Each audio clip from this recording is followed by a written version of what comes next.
बिस्मिल्लाहिर्रहमानिर्रहीम। जो last time हमने सरफेक्टेंट के बारे में एक ब्रीफ इंट्रोडक्शन डिस्कस किया, उसके बाद अब हम बाकी देखेंगे इसके सरफेक्टेंट की जो वन बाय वन जो स्लाइड्स ये प्रेजेंटेशन के बनी हुई थी। इसको ये जो अगर देखा जाए तो ये वही है जो क्लासिफिकेशन हमने लास्ट टाइम डिस्कस की थी। मैंने जो आपसे शेयर किया, मैंने इनका स्ट्रक्चर भी शेयर किया। यहाँ पर वही लिखा हुआ है, anionic, alkyl sulphate, alkyl ether sulphate, alkyl benzene sulphonate और कार्बोक्सिलेट। ठीक है, वो कार्बोक्सिलेट अगर होगा उसका साल्ट होगा एनायनिक का, तो मैंने बताया था वो सोप या साबुन जिसको आप कहते हैं वो बन जाएगा। कैटायनिक में एस्टर क्वार्ट्ज और मोनोअल्काइल क्वाटरनरी अमोनियम साल्ट्स हैं। ठीक है, ये भी उसमें स्ट्रक्चर थे। नॉन आयनिक और इसी तरह से एम्फोटेरिक के बारे में भी वहाँ पर काफ़ी था। एम्फोटेरिक का अगर नेचुरल सोप भी लिखा हुआ है। अच्छा, ये सरफेक्टेंट की इसमें जो चीज़ें करनी नहीं है वो मैं आपको बता देता हूँ। ठीक है, जो एक्स्ट्रा है या जिनकी ज़रूरत नहीं है वो आप बेशक अपने पास नोटिंग कर लीजिएगा, या इसकी वीडियो जब मैं अपलोड करूँगा वहाँ से इसको आप दोबारा से रिकन्फर्म कर लीजिएगा। ठीक है, इंट्रोडक्शन में जस्ट डेफिनेशन है, ये आपने करनी है। इसके बारे में जो टर्म्स हैं, सोप, डिटर्जेंट, वेटिंग एजेंट, एमल्सिफायर, इन सब की डिफरेंट प्रॉपर्टीज हैं या डिफरेंट कुछ ना कुछ है। तो लेकिन कहने का मकसद ये है कि ये सब के सब, एक सेकंड जरा होल्ड कीजिए, एक सेकंड।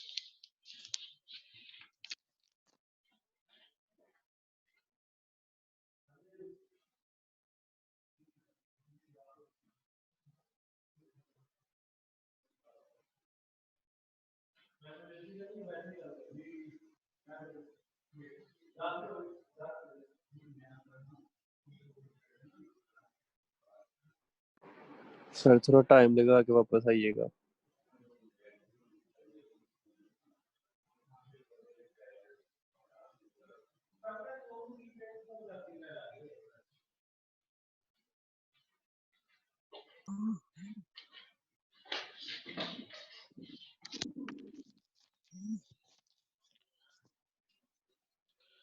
जी, आवाज आ रही है?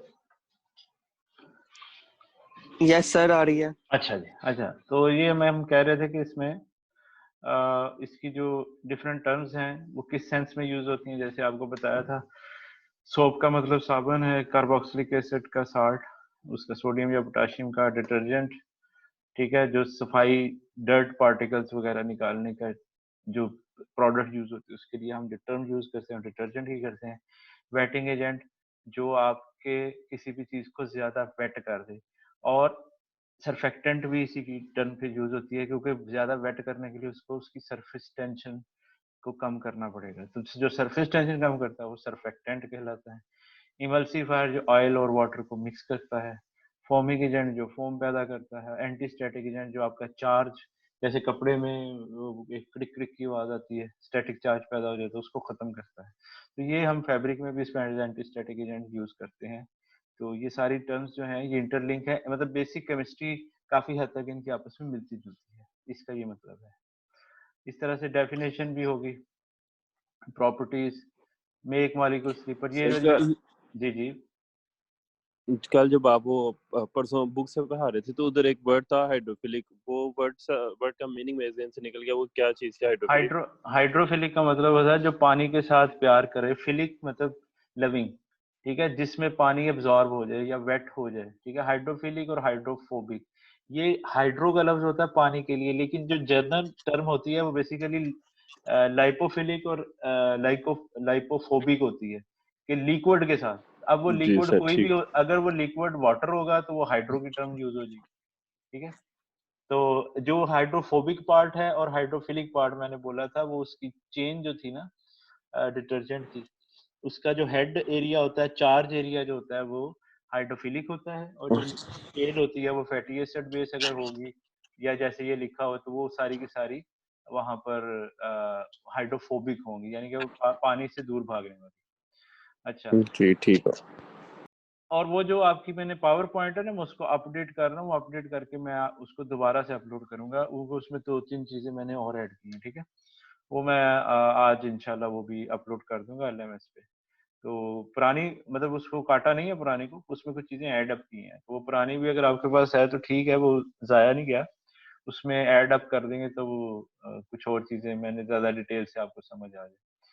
तो ये जो डिटर्जेंट एग्जांपल्स हैं ये सिर्फ और सिर्फ बताने के लिए कि ये सब टर्म्स का मतलब क्या है, फर्क और उसकी केमिस्ट्री में क्या फर्क आता है। जैसे डिटर्जेंट अल्काइल बेंजीन सल्फोनेट या सल्फेट ये बताया है, लेकिन अगर साबुन होगा तो फैटी एसिड का साल्ट होगा, ठीक है। फॉर्मिंग एजेंट है तो सोडियम लोराइल सल्फेट, ये इस तरह की कोई चीज होगी, या आजकल जैसे केमिस्ट्री चेंज हो गई, लोरीथ सल्फेट आ गई है इसकी जगह पे, ये पुरानी टर्म है। थोड़ी सी चेन एक्सटेंड हो जाती है उसकी ना, पीछे से जो उसकी चेन है वो थोड़ी सी बड़ी हो जाती है। वेटिंग एजेंट डाई अल्काइल सल्फोसक्सीनेट है, ठीक है। इसके अलावा और भी बहुत सारे हैं, लेकिन ये एक एक सिर्फ लिखा है सिर्फ बताने के लिए एग्जांपल्स में, ठीक है। डिस्पर्सेंट है, लिग्नोसल्फोनेट है। ये डिस्पर्सेंट का क्या मतलब होता है, जो चीजों को डिस्पर्स कर दे। सम टाइम जब डर्ट पार्टिकल उसमें से रिमूव होते हैं किसी भी चीज में से, फैब्रिक से जैसे कर, तो उसके बाद उनके रीडिपॉजिट होने का चांस होता है कि वो जो गंद आपने निकाला था कपड़े में से, वो चूंकि मशीन के अंदर या वैसे ही उसके फैब्रिक के साथ टच हो रहा होता है, तो दोबारा से रीडिपॉजिट हो जाता होने का चांस होता है। तो रीडिपोजिशन से बचने के लिए हम उसको डिस्पर्स रखते हैं मीडिया में, ताकि वो फैब्रिक की तरफ रश टुवर्ड्स द फैब्रिक ना हो, ठीक है। उसकी जो अफिनिटी टुवर्ड्स फैब्रिक खत्म हो जाए उस डर्ट पार्टिकल की, तो या कोई भी और चीज जो हम चाहते हैं कि दोबारा रीडिपॉजिट ना हो, तो उसके लिए फिर डिस्पर्सेंट की टर्म यूज करते हैं।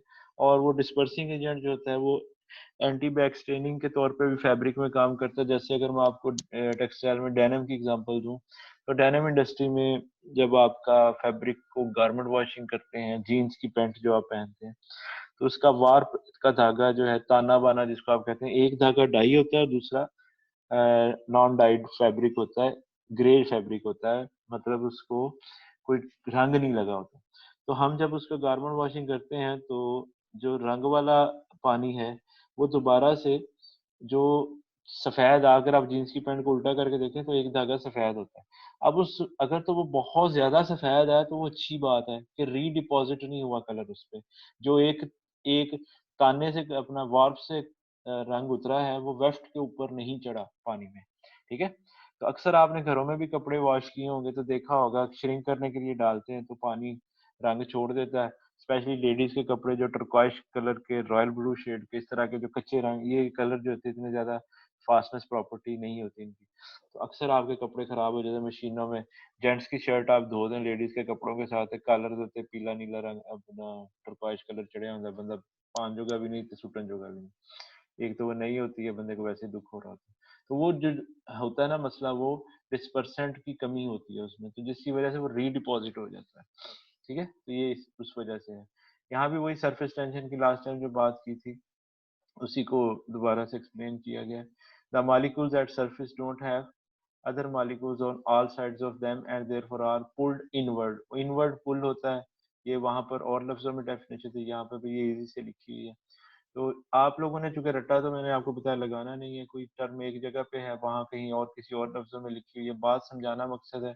पेपर में अगर आता है तो आपको बात का पता होना चाहिए, सरफेस टेंशन का पता होना चाहिए, सरफेक्टेंट का पता होना चाहिए, डिस्पर्सेंट के फंक्शन का, वेटिंग एजेंट का, इस तरह से हर चीज का आपको पता होना चाहिए कि इनमें टर्मों में क्या फर्क है, एक टर्म का दूसरी टर्म से क्या फर्क है, ठीक है। और इसके बाद जो आप ये लेक्चर भी जो मैं देता हूँ यूट्यूब पे दोबारा से सुन लिया करें, कुछ चीजें लिखी नहीं होती, बोली जाती हैं, तो वो पेपर में बोला भी आ सकता है, ठीक है। तो आप लोग चूंकि क्लासरूम में भी मैंने याद है आपको कहा था कि आप नोटिंग कर लिया करें जो चीज स्लाइड्स पे या किताब पे नहीं होती, क्योंकि हर चीज उस पे नहीं होती, हर चीज टीचर लिख के दे भी नहीं सकता।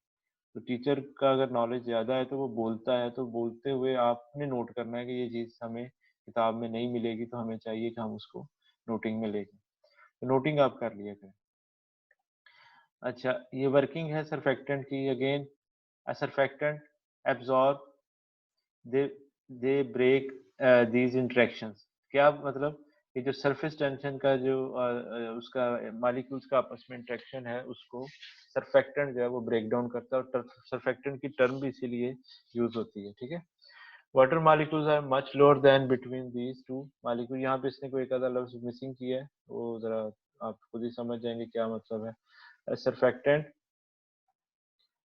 absorbs and then होगा ना, and then break these interactions, ठीक है।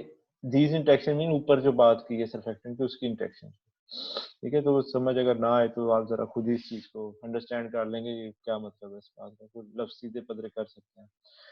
Water molecules are much lower than between these between two water molecules and surface tension will decrease।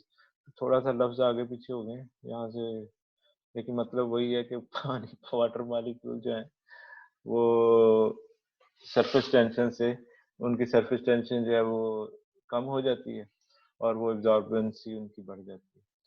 Purpose,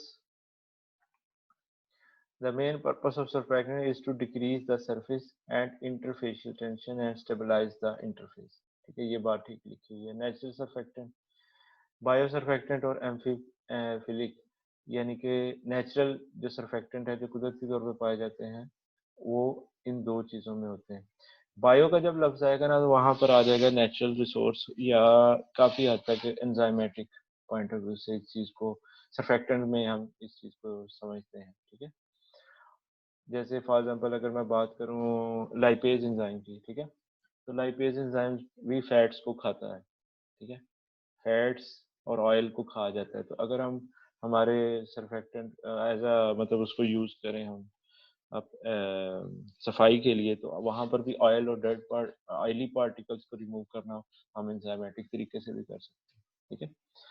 तो ये चीजें काफी हद तक फिर वहां पर रोल प्ले करती हैं। हाइड्रोफिलिक जो पोलर एंड है, ठीक है, जो पानी को जो मैंने बताया था चार स्पीशीज है। हाइड्रोफोबिक जो है वो नॉन पोलर और हाइड्रोकार्बन चेन ऑफ अल्काइल, ये मैंने बताया था लास्ट टाइम भी जो डिस्कस किया था कि ये सिलिकॉन बेस भी हो सकती है, पॉलीयूरेथेन में भी आ जाते हैं और आपके फ्लोरोकार्बन्स में भी ये वाली चेन हो सकती है।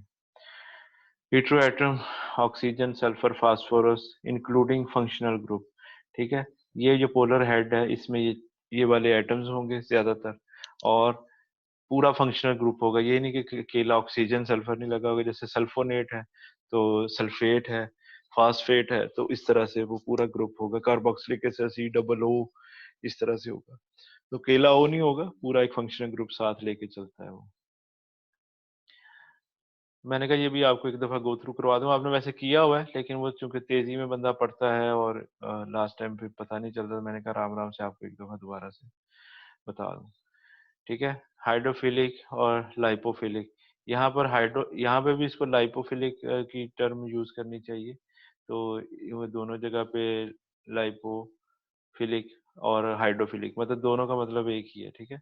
अगर लाइपो वाटर होगा अगर वो लिक्विड तो वो हाइड्रोफिलिक कहलाएगा। तो ये मेरा ख्याल यहाँ पर हाइड्रोफोबिक लिखना चाहते थे क्योंकि ये ऊपर वाला एंड जो होता है पोलर हेड वो हाइड्रोफिलिक होता है और ये हाइड्रोफोबिक होता है। तो शायद यहाँ पर लिखने में लाइपोफिलिक लिखा गया है, तो टर्म लिखने में फर्क हो सकता है, ठीक है। यहाँ पर लाइपोफिलिक, अच्छा वो लाइपो, सॉरी, ठीक है वो सही लिखी हुई है।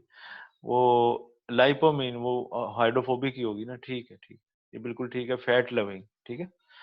ऊपर लिखा हुआ है वो सही लिखा हुआ है, ऊपर वाली हाइड्रोफिलिक नीचे वाली लाइपोफिलिक। लाइपोफिलिक में फैट लविंग, तो फैट लविंग या वाटर हेटिंग एक ही बात है ना, ठीक है, ये भी टर्म ठीक है।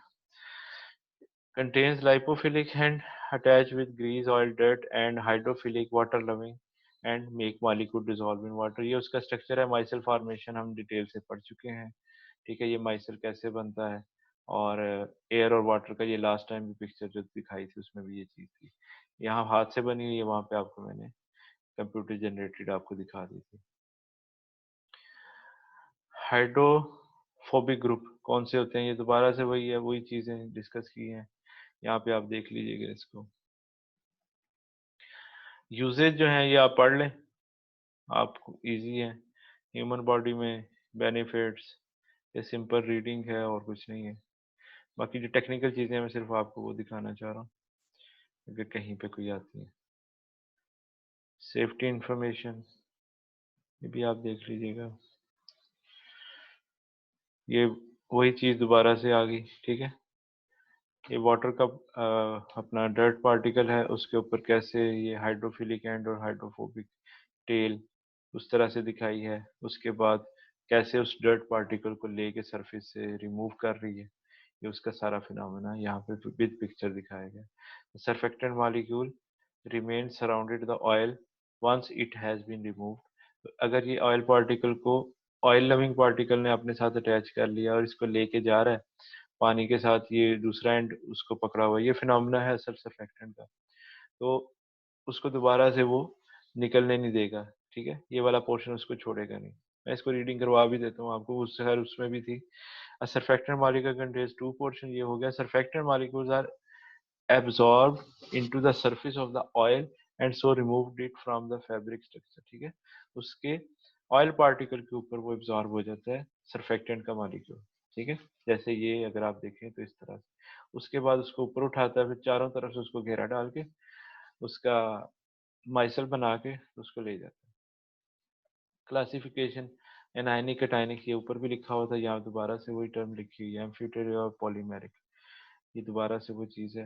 हाउ स्ट्रक्चर वर्क्स, अगेन कैसे ऑयल पार्टिकल पकड़े हुए वाटर को लेके, ये जैसे फैब्रिक से ये आए थे, फैब्रिक की तरफ आए थे, इसको पकड़ा अपने अंदर एब्जॉर्ब किया और ये ले गए, ठीक है। ये उसकी पिक्चर से आपको दोबारा से वो जो पिक्चर्स हैं दोबारा से बनेंगे। एक्सप्लेनेशन अच्छा लिखा हुआ, इजी है, आपको समझ आ जाएगा इसके सारे function. When exposed to water, such as in washing machine, water loving end mean polar head, ठीक है, of the surfactant make the sphere attracted towards water, तो वाटर की तरफ एब्जॉर्ब होगा। यहाँ से भी आपको नजर आ रहा है, ये वाला जो ऊपर वाला एंड है ये वाटर की तरफ एब्जॉर्ब होगा, ठीक है। वाटर लविंग है, चार्ज है, तो वाटर के साथ इसकी अट्रैक्शन होगी।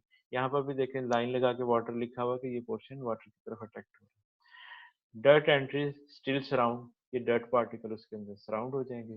They get washed away by the surface, तो सरफेस से रिमूव हो जाएंगे, ठीक है। तो बाद में वो पानी में रहेंगे, मतलब वो सरफेस से रिमूव हो गए उसकी फैब्रिक से और आपके उसके अंदर रहे, क्योंकि उस दोबारा से रीडिपॉजिट होने का चांस भी नहीं होता। नॉन आयनिक में क्या होता है, वो किस तरह से काम करते हैं, वो यहाँ पर इस तरह से पिक्चर बनाई गई है, ये देखें। नॉन आयनिक में आपने देखा था वो ईथर लिंक की तरह से ये बना हुआ था, ऑक्सीजन भी उसके मॉलिक्यूल में, तो जो ऑक्सीजन उसमें होता है वो वाटर के साथ हाइड्रोजन बॉन्डिंग कर लेता है, ठीक है। ये उसकी एग्जांपल्स भी लिखी हुई हैं, कुछ दूसरी जगह भी एग्जांपल मिल जाएंगे।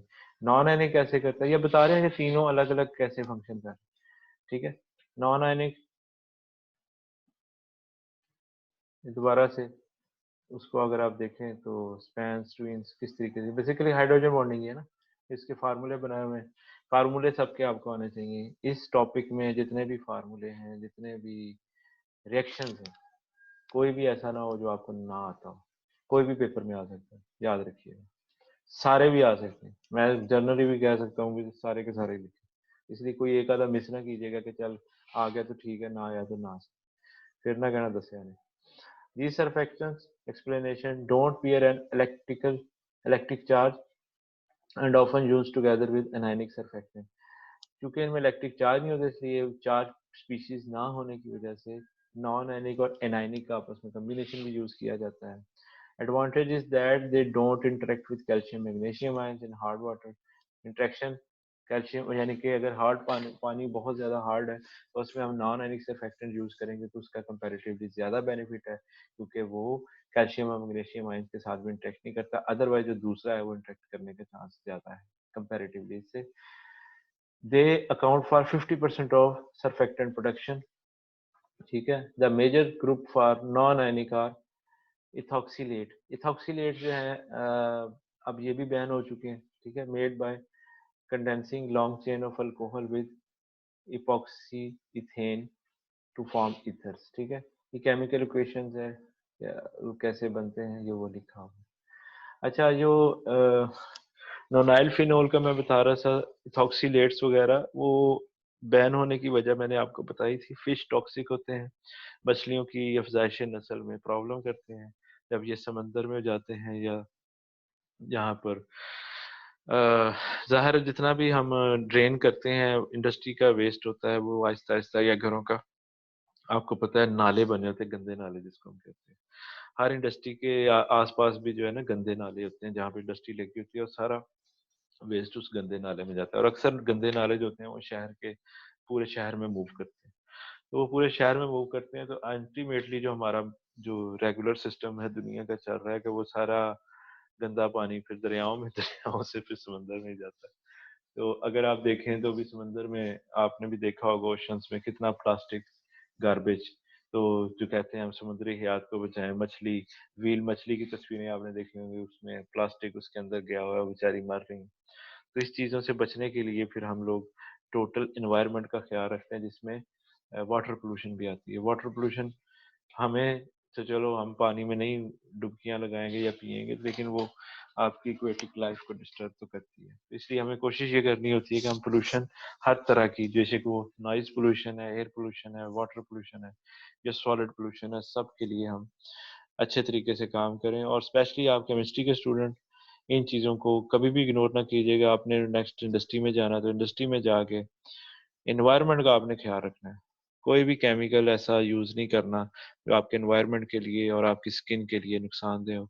और ना ही कोई ऐसा केमिकल, और आपने जो अपनी रिसर्च रखनी है वो भी इस तरह से रखनी है ग्रीन केमिस्ट्री के पॉइंट ऑफ व्यू से, ठीक है? सेफ केमिस्ट्री, ग्रीन केमिस्ट्री, जो आपकी इस पूरे अर्थ के लिए। हैप्पी अर्थ डे पिछले दिनों लोगों ने मनाया, तो उसमें भी इन चीज़ों को ही एड्रेस किया जाता है, ठीक है? ये आगे एनायनिक की डिवीजन है। देखें अगर आप वही जो बात मैंने की थी, एनायनिक में सोप भी लिखा हुआ है, ठीक है? तो सोप अलग से ये कैटेगरी में आता है, लेकिन जो एनायनिक सोप, एनायनिक जो सर्फेक्टेंट है वो भी सोप ही होता है। अल्काइल बेंजीन सल्फोनेट, ये वन बाय वन आप सबकी प्रेपरेशन, और वो सारे हैं, ये सारे के सारे रिएक्शन आपने याद करने हैं अच्छे तरीके से, प्यार से, ठीक है? इसमें कोई टेक्निकल बात नहीं, मैंने देखी है, सीधे सीधे रिएक्शन है। प्रेपरेशन ये सारी आपने करनी है, कैटायनिक, एस्टिफिकेशन, मोनोअल्काइल, ठीक है? ये आप अच्छे तरीके से कर लीजिएगा। इसमें किसी को फिर भी कोई कंफ्यूजन हो, समझ ना आए, तो मुझसे बात कर सकता है। अच्छा जी, एप्लीकेशन हो, ये आज अपलोड हो जाएगा मटेरियल, ठीक है? ये वाला, लेकिन मैं चाह के एक दफ़ा गो थ्रू करवा के फिर आप लोगों को इस पे करूँ। एप्लीकेशन भी सीधी सीधी सी हैं, ये आपने पढ़ लेनी, ठीक है? कोई इसमें टेक्निकल बात नहीं है। टेक्निकल बात जो है मैं सिंपल आपको बताऊं, अगर आपको माइसल फॉर्मेशन आ जाती है, अगर आपको एनायनिक, कैटायनिक, एम्फोटेरिक और नॉन आयनिक इनका फंक्शन समझ आ जाता है, तो कोई मुश्किल नहीं है। फिर उसके बाद इनकी प्रेपरेशन है वो आपके सीधे सीधे रिएक्शन, बाकी कोई भी चीज़ कहीं पे भी रट्टा लगाए बगैर आप उसको आराम से कर सकते हैं, ठीक है? कोई ऐसा मसला नहीं है। या मैं दूसरी स्क्रीन शेयर करता हूँ।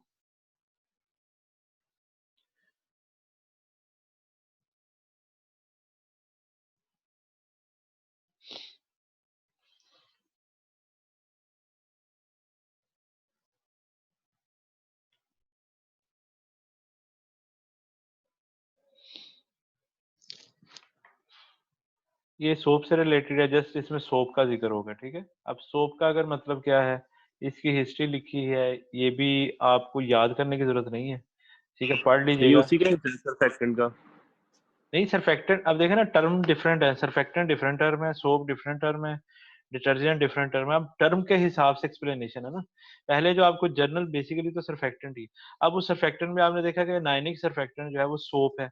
अब सोप की जो मजीद डिटेल जो है ना, वो अब यहाँ पर एक्सप्लेन है। इसमें जो हिस्ट्री लिखी हुई है ये आपने याद नहीं करनी, मैंने पेपर में नहीं देता होता, लेकिन आपको जस्ट नॉलेज के लिए पता होना चाहिए, ठीक है? मतलब आपको पता है हिस्ट्री, मैंने आपको नंबर काटने का एक बहाना होता है, मैं नहीं इस चीज को पसंद करता। बच्चे पढ़ रहे हैं, बस नॉलेज आ जाए, इट्स एनफ, कि कभी भी पढ़े तो उनको पता चल जाए। बाकी इस चीज को इतना ज्यादा टेंशन लेने की जरूरत नहीं होती। Palmitic acid, stearic acid, oleic acid, उनके जो बेसिक पीछे एस्टर फॉर्मेशन है, ये असल में होता क्या है, जो साबुन जिसको आप लफ्ज कहते हैं, फैट्स को अल्कली का जो आपस में मिक्सचर बन के फैटी एसिड एस्टर बनता है और ग्लिसरॉल बनता है, ठीक है? जो फैटी एसिड एस्टर्स हैं वो आपका साबुन कहलाता है। अब इसमें भी अगर आप देखें तो फैट्स में, फैट्स का मतलब क्या है कि उसके साथ फैटी एसिड एस्टर, ठीक है? एसिड के साथ उसका ester formation, CH3COOR, CH3COOH carboxylic acid, और H की जगह पर अगर R ग्रुप लगा हो तो वो आपका एस्टर ग्रुप कहलाता है, ठीक है? ये ऑर्गेनिक केमिस्ट्री में जब हम पढ़ेंगे तो मजीद इसको हम डिस्कस करेंगे। सोप का जो मैन्युफैक्चरिंग प्रोसेस है, preparation of raw material, raw material की प्रेपरेशन है, इसको हम पढ़ लेते हैं। Calculated amount of raw material is selected in order to get product. ठीक है, जब भी मैन्युफैक्चरिंग की बात करेंगे, हम अप्लाइड केमिस्ट्री पढ़ रहे हैं तो आपको पता है कि इसका ये बेसिक अप्लाइड केमिस्ट्री तो यही होती है कि आप मैन्युफैक्चरिंग की तरफ और एक्चुअली कैसे उस चीज़ का रिएक्शन करवाना है ये आपको आना चाहिए। तो कैलकुलेटेड अमाउंट का मतलब है स्टोइचियोमेट्रिक अमाउंट जो आप रेगुलर करते हैं। दूसरा ये कि जो कमर्शियली अवेलेबल रॉ मटेरियल्स होते हैं, कमर्शियली अवेलेबल रॉ मटेरियल्स कभी भी 100% प्योरिटी के साथ आपको अवेलेबल नहीं होते। ठीक है, तो जो आप स्टोइचियोमेट्रिक कैलकुलेशन करते हैं वो आप 100% प्योरिटी के साथ करते हैं एक बार, इसलिए उसमें फर्क आता है। प्रैक्टिकली जब आप चेक करते हैं तो आपको चेक करना पड़ता है। दूसरी चीज, जब आपने एक चीज बनाई, आपने चेक की, चेक करने के बाद स्टोइचियोमेट्रिक अमाउंट से उसका फर्क आएगा। एक तो प्योरिटी की वजह से आता है, दूसरा जो आता है वो ये कि 100% रिएक्टेंट प्रोडक्ट में कन्वर्ट भी नहीं होता। ये मैंने आपको लास्ट टाइम बताया था। 100% रिएक्टेंट को प्रोडक्ट में कन्वर्ट करने के लिए फिर हम मुख्तलिफ कंडीशंस लगाते हैं। हम टेम्परेचर, कैटलिस्ट, प्रेशर, इस तरह के जो मुख्तलिफ, जो बेस्ट पॉसिबल तरीका जो उसकी एनर्जी ऑफ एक्टिवेशन को कम कर दे, रिएक्टेंट को प्रोडक्ट में कन्वर्ट कर दे, वो हम करते हैं। तीसरी चीज, हम अगर फिर भी वो नहीं होता, वो रिएक्शन बहुत स्लो है, टाइम टेकिंग है, हमने अपनी प्रोडक्शन बढ़ानी है, तो हम उसको फिर सेपरेशन की तरफ ले जाते हैं। हम उसमें से एक्टिव मटीरियल अलग करते जाते हैं साथ साथ, ताकि हम उसको आगे फर्दर यूज करते रहें। या समटाइम ये भी होता है प्रोडक्ट की उसकी कंसंट्रेशन कम होती जाए तो रिएक्टेंट की बढ़ती जाती है, जो हमने नॉर्मली ऑर्डर ऑफ रिएक्शंस में, जब आप पीसी2 में भी ये चीजें पढ़ रहे होंगे, तो ये चीजें काफी सारी इसमें इन्वॉल्व होती हैं। तो यहाँ पर जो मतलब लिखा होता है उसको जरा आप अप्लाइड पॉइंट ऑफ व्यू से भी सोचा करें। ठीक है, exact amount of raw material determined by saponification value. ये अब बात हो रही है इसकी सोप की। स्पोनिफिकेशन मतलब कि सोप कितनी अमाउंट से बांधे, तो हम उसकी स्पोनिफिकेशन वैल्यू निकालेंगे, उससे हमें पता चल जाएगा कि एक्चुअली कितना चाहिए। ठीक है, अब जैसे मार्केट में स्टीरिक एसिड की अगर मैं बात करूं, स्टीरिक एसिड जो पहले मिलता था, तो मुझे आजकल का नहीं पता, पहले 3 टर्में होती थी कमर्शियली। ठीक है, सिंगल प्रेस, डबल प्रेस और ट्रिपल प्रेस।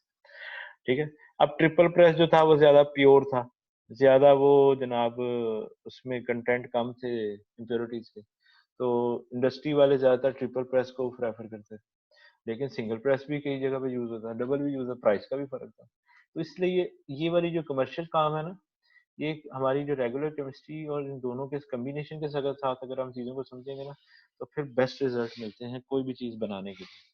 वैसे तो सीधा सीधा सा साबुन घरों में जो बीबियां बनाती थी, ईद के ऊपर चर्बी इकट्ठी की, उसमें कास्टिक सोडा डाला और साबुन तैयार है। ठीक है, उस साबुन को करो इस्तेमाल। वो तो सीधा सीधा फैटली चर्बी जिसको आप कहते हैं, और उसमें कास्टिक सोडा मिक्स कर दिया। अगर को बहुत ज्यादा अक्लमंद है तो पीएच टिप से चेक कर लेगा, नहीं तो वरना माशाल्लाह पुराने वक्तों में केमिस्ट्री कैसे बनती थी वो मैं आपको बताता हूँ। लोग सूंघ के और जुबान से चख के चीजों का अंदाजा करते थे, वो बहुत डेंजरस है। और इवन ये आज से कोई 10-15 साल पहले भी हमारी जो मार्केट है केमिकल की, उसमें ये प्रैक्टिस चलती थी। पल्लेदार इतने सियाने थे, वो चीज चख के बता देते थे ये प्योर है कि नहीं। इंडस्ट्रियों में इस तरह के लोग थे जो चीज केमिकल चख के बता देते थे कि ये चीज नहीं यार, है नहीं, ठीक है, ये कट है, बोती पैनी है, कट पैनी, इस तरह वो क्लियरली बताते थे। अल्लाह रहम करे, इतना डेंजरस है लेकिन लोग करते थे। और अब अवेयरनेस आती जा रही है, लोग इस चीज को कम होते हैं, लेकिन शुरू में बहुत ज्यादा बुरी आदत थी कि हर केमिकल इंडस्ट्री में इस तरह के बंदे होते थे, इस तरह की फैक्ट्रियों में बंदे होते थे जो केमिकल चख के बताते थे ये केमिकल किस तरह का है। तो ये डेंजरस चीज है, इससे अवॉइड करना चाहिए, लेकिन मैं बता रहा हूँ पुरानी practice.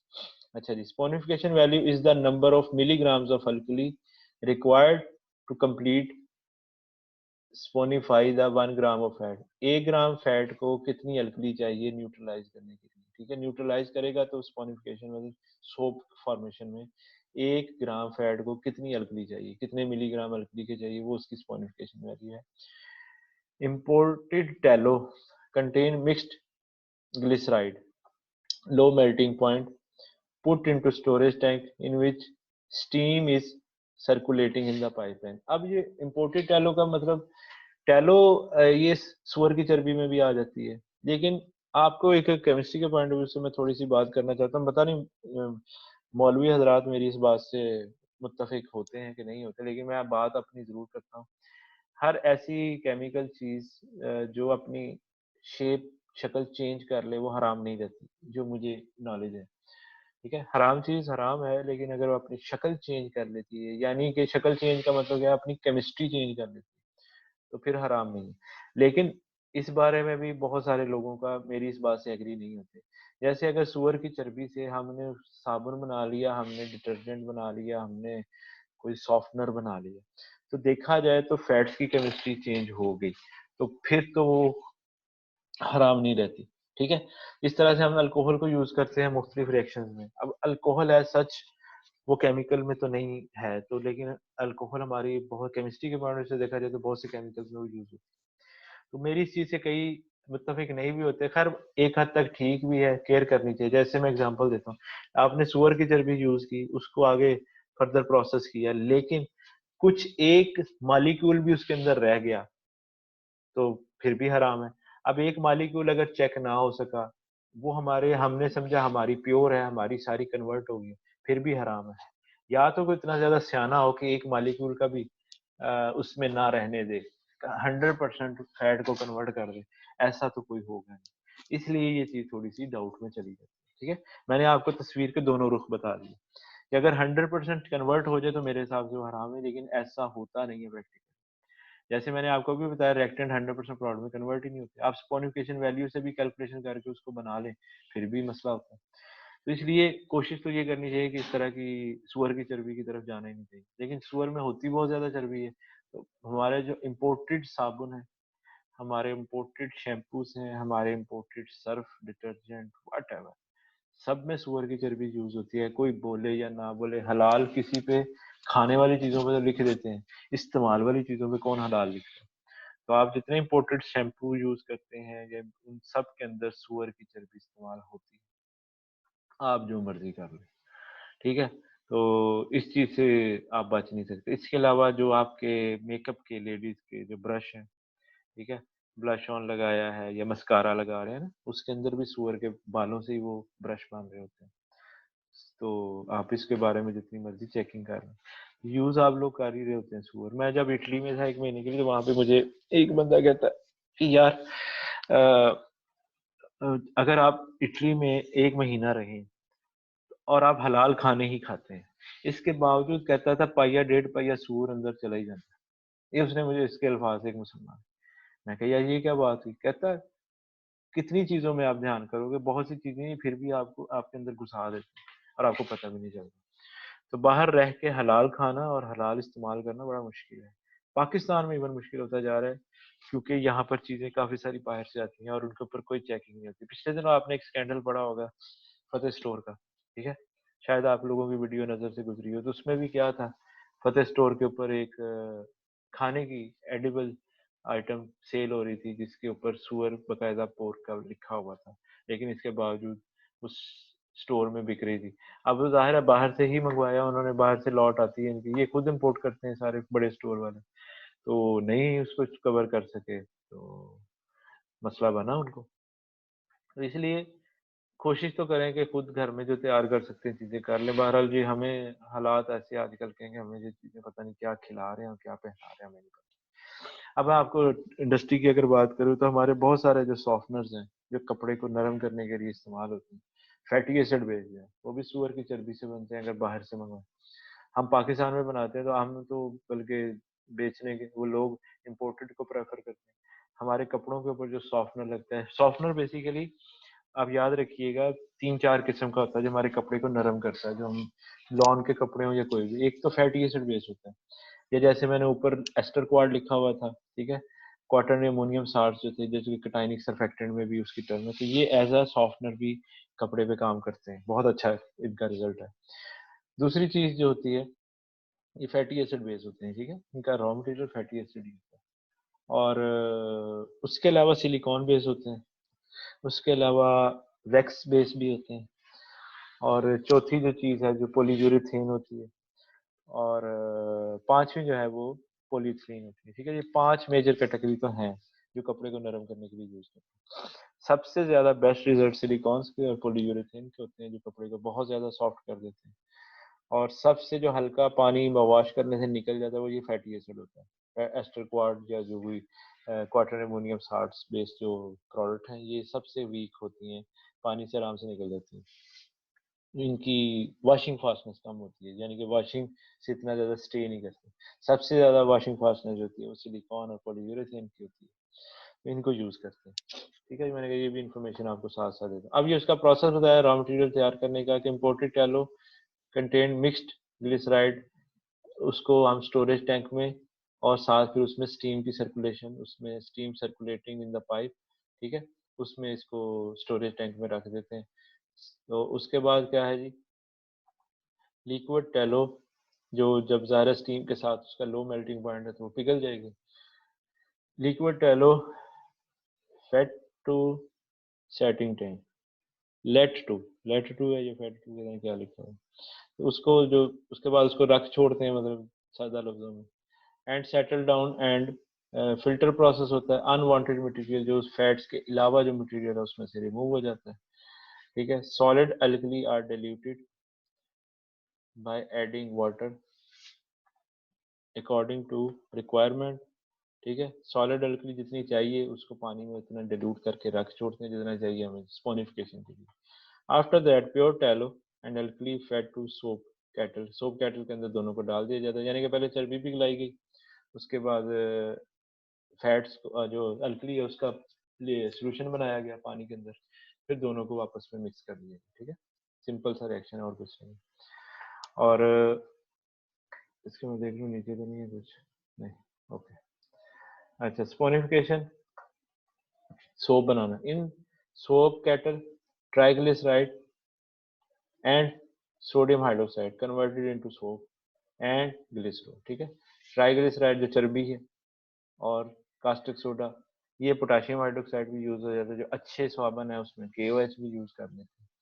Converted into soap and glycerol.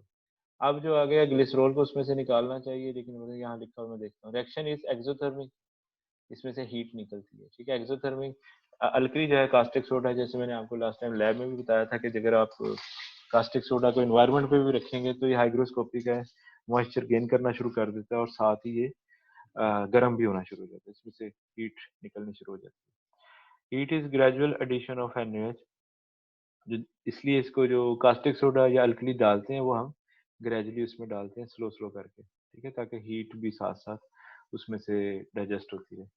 Helical pipe agitator is used in soap kettle, which is circular pipe having the preparation and steam is used for making। ठीक है, स्टीम आप देते हैं, डायरेक्ट हीट नहीं करते, स्टीम से heat करते हैं। डायरेक्ट हीटिंग से मेरे ख्याल में इसकी जो लॉजिक है वो यही है कि अगर आप डायरेक्ट हीटिंग करेंगे तो वो नीचे से जैसे चर्बी पिघलाएं या कुछ चीज ऐसी करें तो वो नीचे से लग नहीं जाती।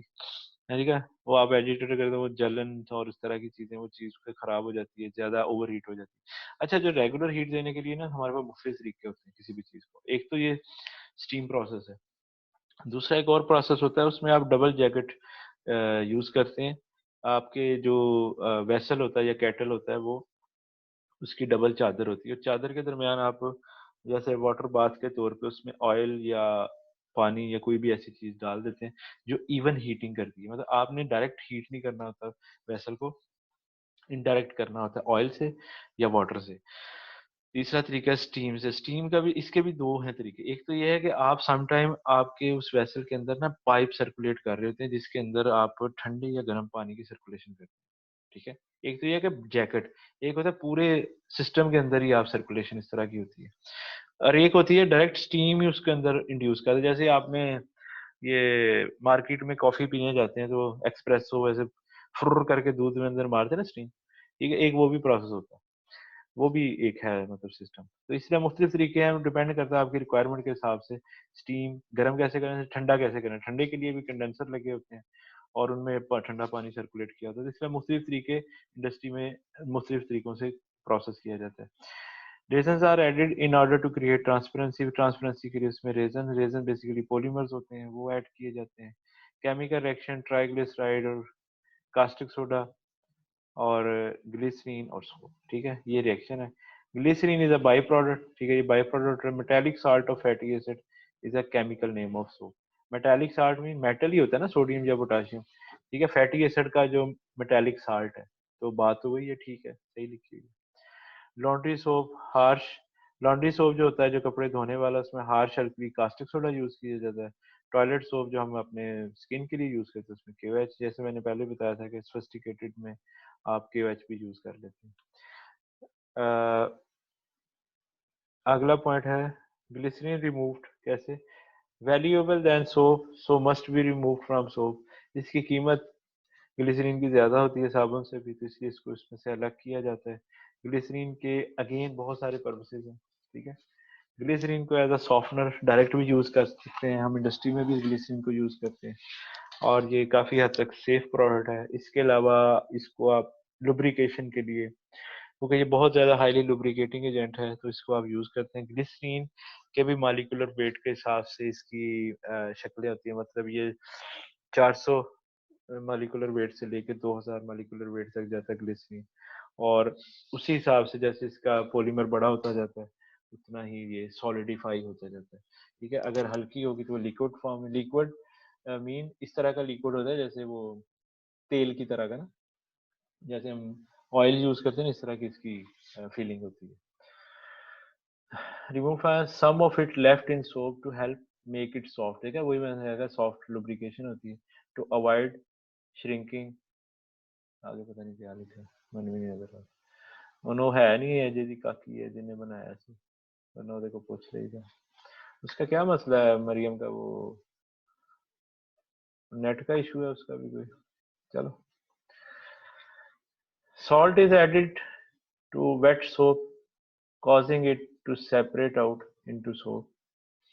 साल्ट भी डाला जाता है उसको सेपरेट आउट करने के लिए। साल्ट क्यों डाला जाता है? क्योंकि उसमें सोडियम पोटेशियम होता है, ठीक है। जैसे सोडियम क्लोराइड नमक है, तो अगर सोडियम का साल्ट बनाया तो साबुन जो रह गया वो भी मतलब इसको हेल्प आउट करने के लिए, एक मतलब चार्ज स्पीशीज देने के लिए, मेटल देने के लिए। The product is washed with water to remove all unwanted material, उसको फिर वॉश किया जाता है। Solid soaps are withdrawn from soap kettle, उसमें से निकाला जाता है। इतना सादा नहीं है ये लिखा हुआ, लेकिन ये सादा सा सोप जो बन जाता है अच्छा सा। इंडस्ट्रियल लेवल पर अगर आप बनाना चाहें तो आप घर में बना सकते हैं। जो एक होता था पुराने जमाने में लाल रंग का साबुन लाइफ बॉय आता था पुराना, वो एक होता है आपका लॉन्ड्री सोप, दूसरा तीसरा जो आपका लक्स टाइप है, तीसरा हो गया, सॉरी एक लक्स, एक लाइफ बॉय, एक हो गया आपका लॉन्ड्री सोप, तीन। चौथा होता है आपका ट्रांसपेरेंट सोप, ठीक है। चार तरह की तकरीबन टाइप्स हैं, ठीक है, हर एक का बनाने का अलग सिस्टम। और अब आज और जो लिक्विड सोप है वो तो बन ही जाती है, ये सॉलिड सोप की बात है। लिक्विड सोप है, फिर लिक्विड सोप में भी ट्रांसपेरेंट सोप और ट्रांसलूसेंट सोप दो तरह के आते हैं। फिर इसमें मुख्तलिफ फ्लेवर वाले आते हैं, फिर एंटी बैक्टीरियल आते हैं, ये सारे फिर इस तरह से इसके अंदर फिर एडिशन और इसकी वैल्यू एडिशन इसके हम करते रहते हैं कि कैसे होते हैं। Solid soap from the pan is blended with the builders, अब इसके अंदर बिल्डर्स वगैरह की एडिशन और एडिटिव्स वगैरह डाले जाते हैं।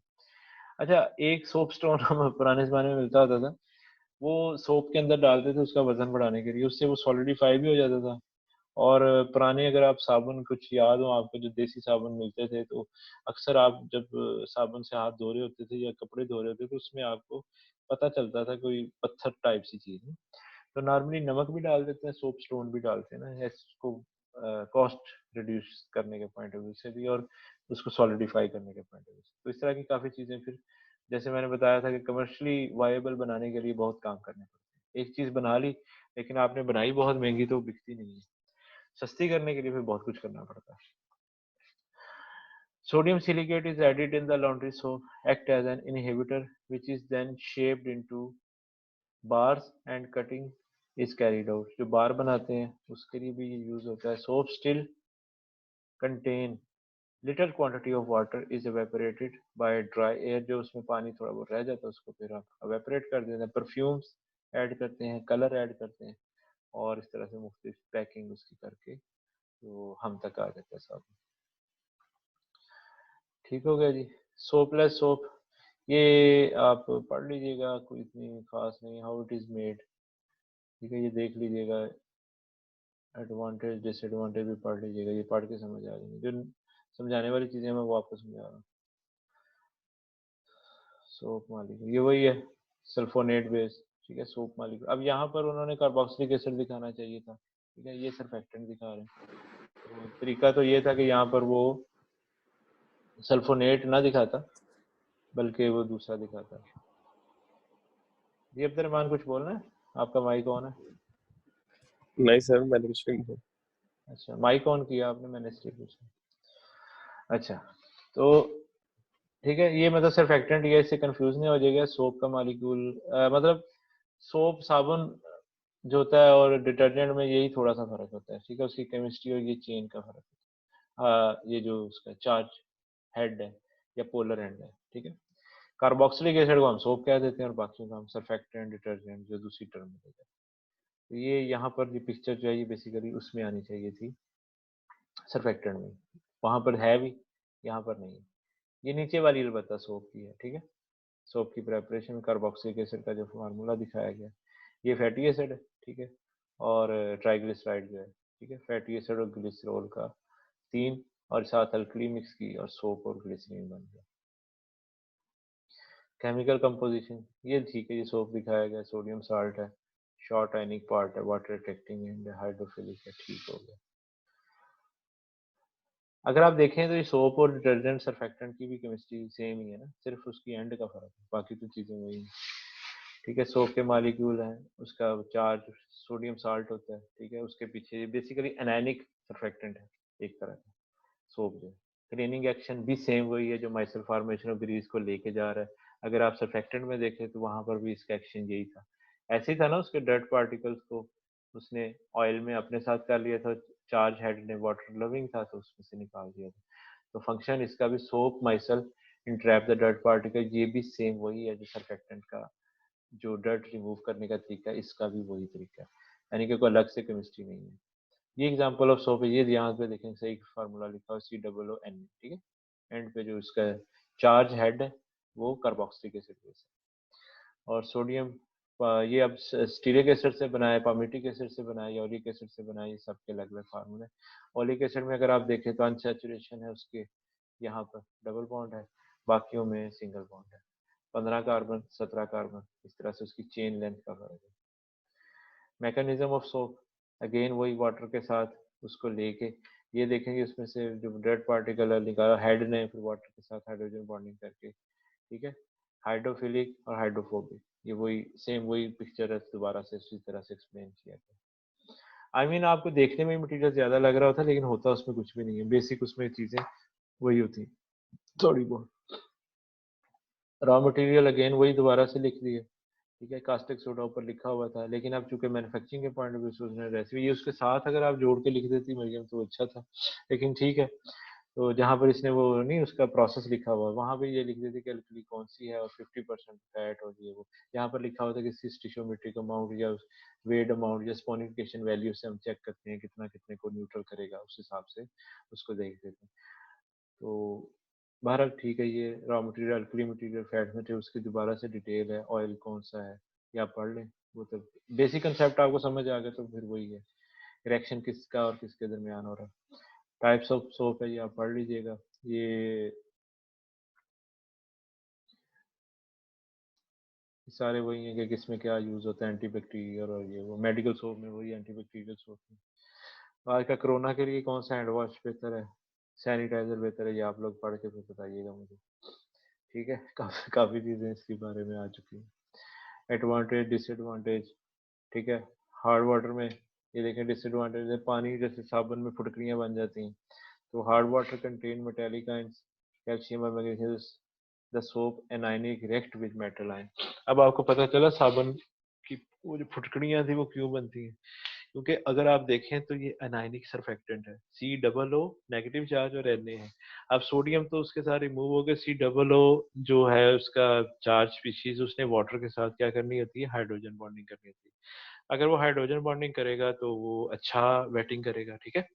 लेकिन क्या होता है कैल्शियम और मैग्नीशियम उसके साथ मिलकर COO इस तरह से वो अपना अपने मतलब पॉजिटिव सोडियम हटता है तो ये मैग्नीशियम कैल्शियम आयरन वगैरह उसके साथ जुड़ जाते हैं, तो इससे क्या होता है नंबर ऑफ मॉलिक्यूल ज़्यादा होते हैं ना, ज्यादा सा सर्फ डालना पड़ेगा, ज्यादा साबुन डालना पड़ेगा ज्यादा, इसलिए हार्ड वाटर के अंदर साबुन की अमाउंट ज्यादा यूज होती है। तो ये आपको पता तो था लेकिन केमिस्ट्री के पॉइंट ऑफ व्यू से अब आपको टेक्निकली पता होना चाहिए कि केमिस्ट्री क्या इसमें चेंज होती है। सोप्स आर एंटीबैक्टीरियल क्यों कि नेचुरल रिसोर्सेज से यूज होते हैं इसलिए वो उसका और बायोडिग्रेडेबल होते हैं, ठीक है, बिल्कुल सही बात। When we use soap it is it is किधर गया, when we use soap in the hard water the amount of leather produced is small, झाग कम बनती है। अच्छा एक बात और मजे की आपको बताऊं, लेदर जो है ना, झाग जो है, ये ठीक है यहाँ पर जो लिखा हुआ है, लेकिन झाग इंडस्ट्रियल पॉइंट ऑफ व्यू से कभी भी अच्छी नहीं समझी जाती फोम। इंडस्ट्री में ऐसा डिटर्जेंट प्रेफर किया जाता है जिसकी फोमिंग लो हो, लो फोमिंग डिटर्जेंट पसंद किया जाता है। लेकिन ये भी फैक्ट है कि लो फोमिंग डिटर्जेंट की वेटिंग इतनी अच्छी नहीं होती, ठीक है। अगर जितना ज्यादा वेटिंग होगा उसकी लेदर फॉर्मेशन या झाग उतनी ज्यादा बनेगी, ठीक है। तो हम इंडस्ट्री में क्या करते हैं, हम एक बैलेंस क्रिएट करते हैं कि उसकी झाग का और उसकी मतलब फोमिंग की हम प्रॉब्लम करती है। जैसे हम कपड़ा जब वॉश कर रहे होते हैं मशीन में इंडस्ट्रियल लेवल, तो फोम जो है वो आपके फैब्रिक पे भी डिपॉजिट होकर उसके ऊपर धब्बे देने का चांस होता है जो आगे नहीं निकलते। और उसके अलावा जो है वो मशीन में भी थोड़ा सा इशू करते हैं, इंटेगलमेंट वगैरह फैब्रिक की होने का चांस होता है झाग से। तो लेदर को कभी भी पसंद है, लेकिन घरों में जो साबुन है हम कहते हैं जो ज्यादा झाग वाला है, उसकी क्या बात है। जो झाग खत्म ही ना हो, मतलब झाग बने और 3 घंटे बाद भी हम टब में देखें ना तो झाग नजर आए। तो हमारा एक स्टैंडर्ड है, माइंडसेट बना हुआ। लेकिन देखा जाए तो आप लोग भी ठीक हैं इन दैट सेंस कि वो जितना ज्यादा वेटिंग अच्छी होगी उतनी ज्यादा झाग बनेगी, तो उसके बाद उसमें से रिमूव आप तो कर ही लेते हैं कि 2-4 सूट ही होते हैं ना। इंडस्ट्रियल लेवल पर जरा ये भी चीज मुश्किल हो जाती है। तो इंडस्ट्री में जब आप जाएं कभी टेक्सटाइल इंडस्ट्री में, कि तो वहां पर वो कहें जी लो फॉर्म, तो आप लै की गल है तो पता ही कोई नहीं, झग ज्यादा ही तो वधिया होती है, तो वो नहीं वधिया होती। ठीक है, काफी जगह पे ये चीज झाग जो लेदर है ना वो फॉर्मेशन अच्छी, समटाइम वहां पर एंटी फॉर्मिंग एजेंट भी डालना पड़ता है। ठीक है, they have weak cleaning property than detergent because no specific additives and builders are used in the soap making. Soap making में बिल्डर्स और एडिटिव्स नहीं होते। बिल्डर्स और एडिटिव्स का मतलब है कि जो उसको हेल्प आउट करते हैं, या हम आगे पढ़ेंगे इसको, तो मैं अभी उसमें बताऊंगा, ये उसको ईज करते हैं उसको, यानी कि एक हेल्प, जैसे एक बंदा पेपर दे रहा होता है स्टूडेंट, तो कोई बूटी लगा रहा होता है साथ उसके, या कोई उसको दिखा रहा होता है पेपर, तो उसको हेल्प आउट कर रहा होता है ना। तो इस तरह की वो हेल्पिंग हैंड मिल जाना भी एक चीज होती है ना, वो ये उसका जिक्र है। मैं बताता हूँ आगे क्या होता है। Some soaps can be harmful to the skin. ठीक है, it has two major shortcomings in acidic solution, soaps are converted into fatty acid. बिल्कुल ठीक है। आप जब अल्कली के साथ मिलकर बना था ना, तो जब आप एसिडिक मटेरियल डालेंगे तो दोबारा फैटी एसिड में कन्वर्ट हो जाएगा, विच डोंट आयोनाइज मच। ठीक है, वो इतना ज्यादा आयोनाइज नहीं होता। They can't emulsify oil. Oil को ये इमल्सीफाई नहीं कर सकते, यानी कि इमल्सिफिकेशन का रोल जो है ना इनका, ऑयल और वाटर को मिक्स करने का, वो काफी हद तक इनमें नहीं होता। They can't emulsify oil and the dirt, they don't exhibit detergent action. ठीक है, डिटर्जेंट मीन जो सफाई करना। Most serious disadvantage soap is that doesn't work well in hard water. Hard water contain metallic ions, magnesium, calcium, iron. The soap,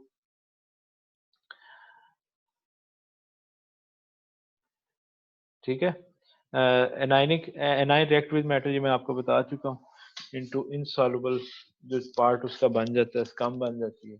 these deposits make up the, और ये दोबारा से रीडिपॉजिट भी होने का चांस होता है फैब्रिक के ऊपर, जैसे बाकी चीजों के। होम मेकिंग सोप, घर में बनाने का तरीका है, ये आप पढ़ लीजिएगा। ये आगे आगे इंग्रेडिएंट्स जो हम बाकी डालते हैं जो उसको फायदा देते हैं, ये आप देख लें, ये पढ़ लें। शुगर से थोड़ा सा डालने से सोप क्लियर होता है। यहाँ पर उसको ये भी थोड़ा सा ही बताना चाहिए था कैसे होता है, वो नहीं बताया इसमें। तो वो रिएक्शन कौन सा होता है, क्लियर कैसे होता है, कौन सी चीज उसमें थी जो उसमें थी। लेकिन वही वाली बात, ये प्रेजेंटेशन ये डिटेल था ही बहुत ज्यादा, तो कितना का बंदा कवर करेगा। इट्स ओके, काफी सारी चीजें इसमें रहेगी। ये मुझे आप नेक्स्ट याद करवाइएगा, मैं आपको बता दूंगा इसका पूरा फंक्शन। ठीक है, salt, commercial soap makes use salt to separate out glycerine को निकालने के लिए, which is natural by product. Ammonia, emulsifying agent. Emulsifying agent mean oil और वाटर को मिक्स करने वाला। That helps a mixed bath of impure oil to get together closely enough to saponify. ठीक है, जो इम्प्योर ऑयल उसमें से रह जाता है जो स्पोनिफाई नहीं होता, ठीक है, ऑयल कास्टे के साथ नहीं मिलता, उसको ये करने के लिए हेल्प आउट करता है अमोनिया। बोरेक्स emulsifying agent है ये भी। when the soap is used the borax act as a water softener। Method, cold process method, semi process, widely home, ये होम मेकिंग के अब जो डिफरेंट प्रोसेस है, तो वो जो आपको बेसिकली जो ऊपर सोप का नहीं इंडस्ट्रियल प्रोसेस है, ये इसको उठा के उसके साथ जोड़ना चाहिए। ठीक है, काफी सारी ये स्लाइड आगे पीछे करके ये मतलब एक ही जगह पे मैन्युफैक्चरिंग की सारी चीजें एक ही जगह पे होनी चाहिए। तो ये आगे पीछे हैं, तो ये आप देख लीजिएगा खुद ही। Effect of soap in cleaning agent, again same वही एक्शन है जो आपने सर्फेक्टेंट में पढ़ा, कोई इसमें फर्क नहीं, ठीक है। उसी तरह से देख लें, सेम उसी तरह से लेके जा रहा है। माइसल फॉर्मेशन क्या होती है, ठीक है, ये वही है, हाइड्रोफोबिक एंड एक्वा सॉल्यूशन, और ये माइसल फॉर्मेशन। और माइसल फॉर्मेशन किस टाइप की होती है, इसका फार्मूला क्या है, वो सारी हमने डिटेल लास्ट लेक्चर में अटेंड कर ली। अच्छा जी, टाइप्स आयनिक और नॉन आयनिक है। अब ये बनती कैसे हैं, ये रिवर्ट स्ट्रक्चर कैसे बना, ये सारे का सारा हम डिटेल से पढ़ चुके हैं, ठीक है। सर्फेक्टेंट मोनोमर आपस में मिलके माइसल फॉर्मेशन में जाते हैं।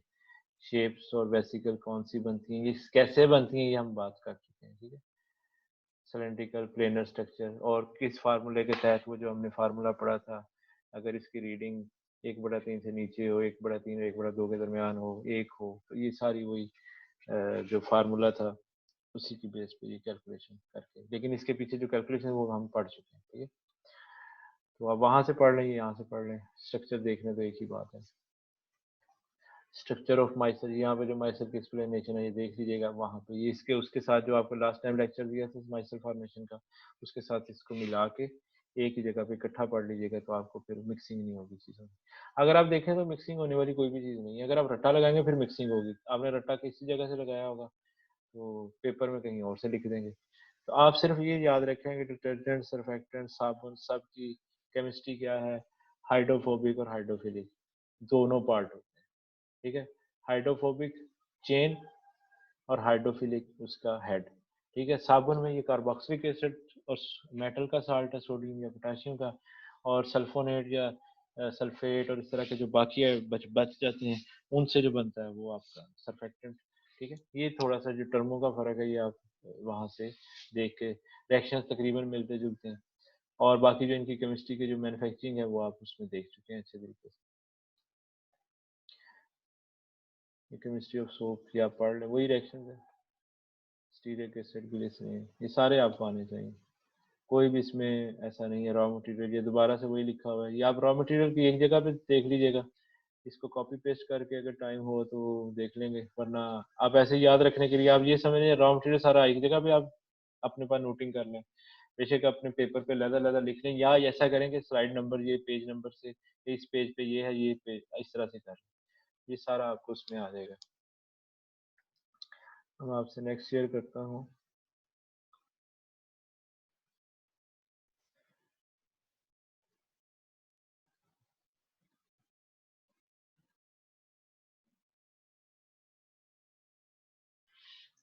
तो ये अब डिटर्जेंट, अब वहां पे पहले आपने सर्फेक्टेंट का अलग से डिटेल देखी, उसके बाद आपने सोप का देखा, स्पेसिफिकली सोप का।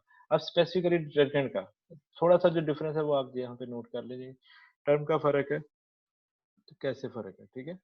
Detergent is a cleaning agent, ठीक है। वहां पर सर्फेक्टेंट में हमने कहा था कि वो सरफेस टेंशन रिमूव करने वाला, डिटर्जेंट को हमने क्या कहा, क्लीनिंग एजेंट है, सफाई करने वाला। In that sense soap is also a detergent, ठीक है, बिल्कुल सही है, सोप भी सफाई करता है तो वो भी डिटर्जेंट की कैटेगरी में आता है। But word detergent usually refers to a synthetic substance other than soap, soap के अलावा जो चीजें हैं जो सफाई के लिए यूज होती हैं उसके लिए हम डिटर्जेंट का लफ्ज यूज करते हैं। Detergents are the sodium salt of sulphonic acid, अब देख लें यहाँ वहां पर क्या था, सोडियम या potassium salt of carboxylic acid, यहाँ पे सल्फोनिक एसिड या उसका सल्फेट का, या उस तरह से और भी 2-3 कैटेगरी जो लास्ट स्लाइड में शेयर की थी वो सारी की सारी इसमें आ जाती है। Detergent is a mixture of surfactants with cleaning properties, ठीक है। इसमें सर्फेक्टेंट की प्रॉपर्टीज भी होती हैं, सरफेस टेंशन, अब क्लीनिंग करने के लिए सरफेस टेंशन रिमूव करनी पड़ेगी ना, तो देखा जाए तो हर सर्फेक्टेंट के अंदर डिटर्जेंट प्रॉपर्टी होती है, लेकिन हर सर्फेक्टेंट डिटर्जेंट होता नहीं है, यानी कि सरफेस टेंशन रिमूव करके पानी को उसके अंदर घुसा दिया, ठीक है, उसके अलावा ज्यादा वेट होने से सफाई तो हो जाती है, इनडायरेक्टली देखा जाए तो ये बेनिफिट है, लेकिन जो मटेरियल डिपॉजिट है फैब्रिक के ऊपर उसको निकालने के लिए जो आपके डिटर्जेंट के अंदर एक खास केमिस्ट्री उसकी प्रॉपर्टी होनी चाहिए, ठीक है। तो वो प्रॉपर्टी की वजह से इसको डिटर्जेंट कहते हैं कि वो वेटिंग तो बढ़ा रहा है लेकिन उसके साथ उसकी सफाई भी कर रहा है। Principal group of synthetic detergents are complex formulation that contains more than 25 different ingredients which can be categorized into the following main group: surfactant, builder, additive, bleaching agent। ये मुख्तलिफ टर्म्स हैं, मुख्तलिफ चीज़ें हैं जो उसके अंदर यूज़ होती हैं इसके डिटर्जेंट की मैन्युफैक्चरिंग के दौरान, ठीक है। और इसकी मैन्युफैक्चरिंग काफ़ी टेक्निकल है, मैं आपको बताता हूँ। अच्छा, history again I am not interested to discuss. Structure of detergent again वही है, long hydrocarbon chain, hydrophilic group. मतलब कोई अगर आप देखें, गौर करें, तो डिटर्जेंट में, सरफेक्टेंट में, साबुन में यही स्ट्रक्चर आपको मिलेगा। तो मिक्स करने की जरूरत नहीं है, आप एक कंसेप्ट जहन में ले आए कि साबुन का जब जिक्र आएगा तो आपने सोडियम या पोटेशियम साल्ट बनाना है कार्बोक्सिलिक एसिड का, और पीछे लॉन्ग चेन हाइड्रोकार्बन वही है। और अगर डिटर्जेंट या सरफेक्टेंट की बात करनी है तो लॉन्ग चेन हाइड्रोकार्बन के अलावा उसका सिर्फ हेड चेंज हो रहा है। सरफेक्टेंट में 4 डिफरेंट है, ये बात हो रही है, ये एनाइनिक सरफेक्टेंट, ये एनाइनिक है ये वाला। अगर डिटर्जेंट का ये फार्मूला तो ये एनाइनिक है। इसके अलावा कैटायनिक के लिए अलग है, नॉन एनिक अलग है, और एम्फोटेरिक जो पॉजिटिव और नेगेटिव दोनों में बड़ा अच्छा बिहेव करते हैं वो अलग है। वो पीएच चेंज से उनका केमिस्ट्री चेंज होती है, ठीक है। Properties of detergent, tap water और डिटर्जेंट सॉल्यूशन, ये उसका डिफरेंस दिखाया। Detergent reduce the surface tension of water, अब ये सरफेक्टेंट भी तो यही काम करता है ना। तो ये प्रॉपर्टी डिटर्जेंट की है कि उसके अंदर वेटिंग होती है। As the result of this, water spread over the surface and wets it more easily. A detergent thus act as a wetting agent. अब अगर देखा जाए तो सरफेक्टेंट के लिए हम वेटिंग एजेंट की टर्म भी यूज कर सकते हैं, वो वेटिंग बढ़ाता है, ठीक है। और डिटर्जेंट जो है वो सफाई करता है, लेकिन वेटिंग बढ़ाएगा तो सफाई करेगा ना, उस पानी अंदर घुसेगा कपड़े के अंदर, तभी उसमें से गंद मंद निकालेगा ना। A detergent thus act as a wetting agent. Detergent increase the wetting power of water. Tap water does not wet this cloth easily, but a detergent solution does. ठीक है। As emulsifying agent. Emulsify का मतलब ये होता है oil particle को निकाल देना और अपने साथ मिक्स कर लेना पानी के साथ। अब देखा जाए तो ये ऑयल और पानी के दरमियान एज अ ब्रिज के तौर पे काम करता है, ठीक है। जैसे कि डिटर्जेंट ने भी, सरफेक्टेंट ने भी किया, साबुन ने भी किया। ऑयल ड्रॉप लिया, उसके साथ इसका हाइड्रोफोबिक पार्ट मिल गया, और उसके बाद उसको ऐसे घुमा के, और उसका जो हाइड्रोफिलिक एंड था उसने पानी के साथ, तो पानी और ऑयल का आपस में लिंक बना दिया, ठीक है, सिंगल फेज में कन्वर्ट कर दिया। तो इमल्सीफायर भी, इमल्शन भी यही काम करता है। Oil and water does not mix well and oil water emulsion is unstable, ठीक है। ऑयल वाटर इमल्शन एक जनरल टर्म है, इसमें वाटर इन ऑयल और oil in water different types के होते हैं। पानी ज्यादा है, ऑयल कम है, ऑयल कम है, ऑयल ज्यादा है तो पानी कम है, इस तरह से डिफरेंट इमल्शन बनते हैं। इमल्शन हम डिस्कस करेंगे बाद में। On standing, the tiny oil droplets rapidly join together and grow larger to first separate oily layer again. Oil water emulsion is stabilized by detergent, ये उसका स्ट्रक्चर है, दिखा जाए तो ये।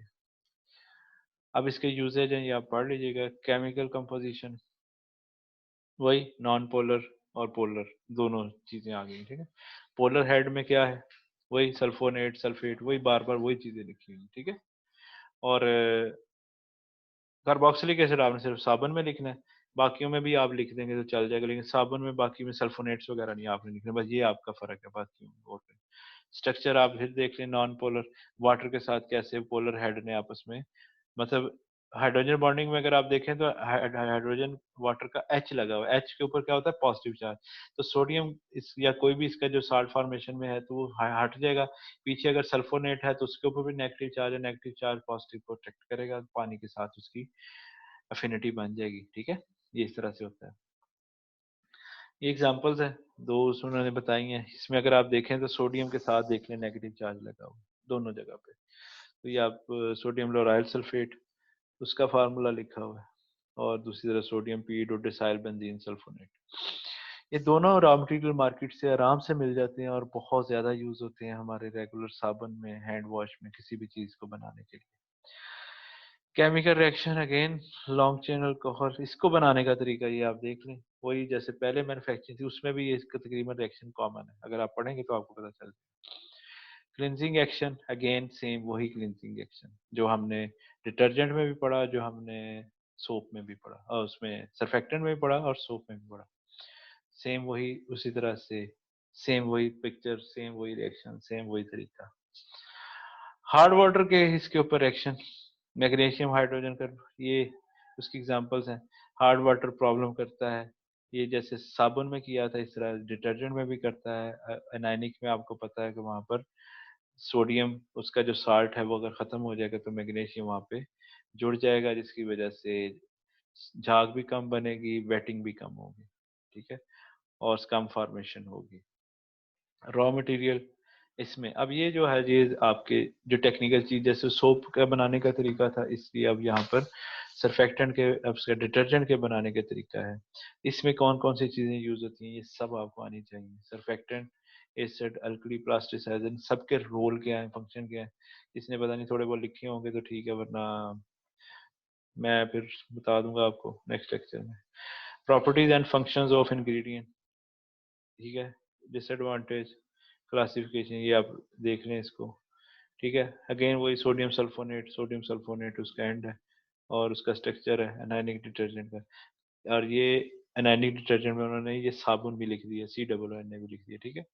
तो साबुन भी डिटर्जेंट ही होता है, तो ये इसलिए लिखा हुआ है, लेकिन आपको ये पता होना चाहिए कि ये साबुन है।